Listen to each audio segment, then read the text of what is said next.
So student, our next topic is tensile testing for mild steel or stress strain curve for mild steel. तो देखिए mild steel का stress strain curve draw करने के लिए हम एक स्पेशल टाइप की मशीन का यूज़ करते हैं, या माइल्ड स्टील पे टेंसाइल टेस्टिंग करने के लिए हम एक स्पेशल टाइप की मशीन का यूज़ करते हैं जिसको कहते हैं UTM. UTM stands for universal testing machine.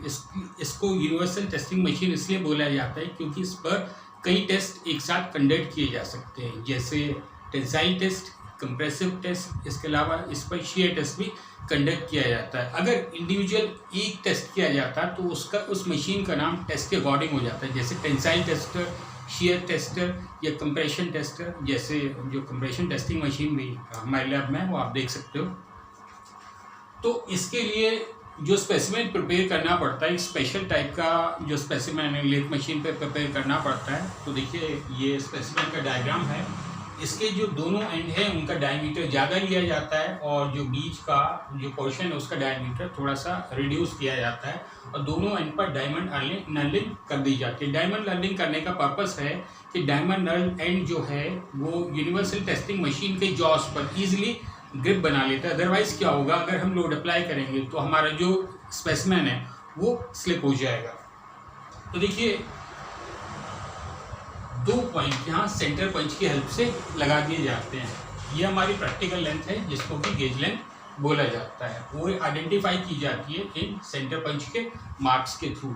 और ये जो हमारा जो डायमीटर है वो कंसर्न डायमीटर या प्रैक्टिकल डायमीटर होता है जिसको कि हम डी से डिनोट करते हैं, जिसकी हेल्प से ही स्ट्रेस की कैलकुलेशन हम करते हैं. तो इस स्पेसिमेन को यूनिवर्सल टेस्टिंग मशीन के जॉस पर बांधा और हमने लोड अप्लाई किया. उसके बाद जो स्ट्रेस और स्ट्रेन है उसके बीच एक कर्व ड्रॉ किया जाएगा. ये आप कर्व देख रहे हैं, ये ऑरिजिन है, मूल बिंदु है, ये एक्स एक्सिस है, ये वाई एक्सिस है. तो एक्स एक्सिस पर हमने लिया स्ट्रेन को और वाई एक्सिस पर हमने लिया स्ट्रेस को. इनिशियली जब स्पेसिमेन पर कोई लोड नहीं है तो जो हमारा जो डायग्राम है वो ऊपर है.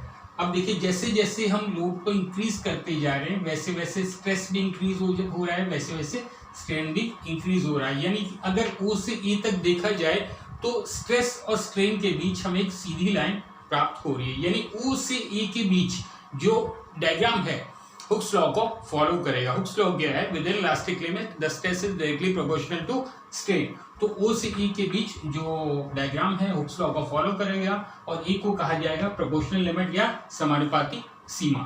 तो बिल्कुल इसके ठीक नजदीक एक दूसरा पॉइंट है बी.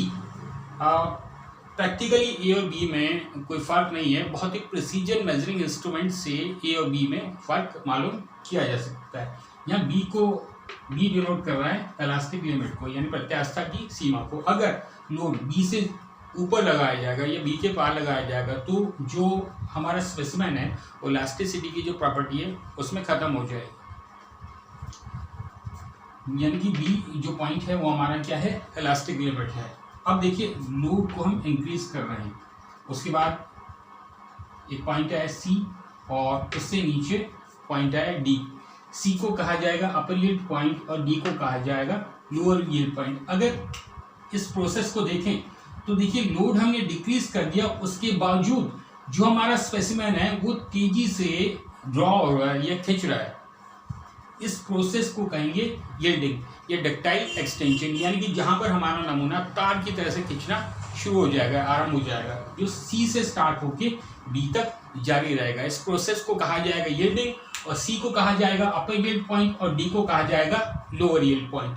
अब देखिए अगेन हमने फोर्स इंक्रीज किया या लोड इंक्रीज किया तो एक पॉइंट है ई को कहा जाएगा अल्टीमेट स्ट्रेस पॉइंट. यानी कि ये इस पॉइंट पे जो स्ट्रेस है वो मैक्सिमम स्ट्रेस है जो कि इस पर्टिकुलर स्पेसिमेन में इंड्यूस हो सकता है. तो ई में क्या हैपनिंग होगी हम देखते हैं. ई में जो स्पेसिमेन का जो क्रॉस सेक्शन है इस तरह से हो जाएगा. अब देखिए इनिशियल क्रॉस सेक्शन यानी आरंभिक अनुप्रस्थ काट हमारा ऐसा था, ई पर आकर ऐसा हो गया, यानी वीकेस्ट क्रॉस सेक्शन हो जाएगा.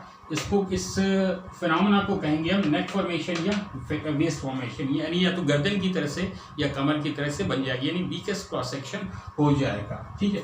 और स्ट्रेस को हमने थोड़ा सा कम किया, फोर्स को थोड़ा सा कम किया, उसके बाद नमूना तेजी से विकृत हो रहा है, एफ पर आकर ये जो स्पेसिमेन है ये ब्रेकअप हो जाएगा, ये टूट जाएगा। तो हम एफ को कहेंगे यहाँ पे ब्रेकिंग पॉइंट या फ्रैक्चर पॉइंट।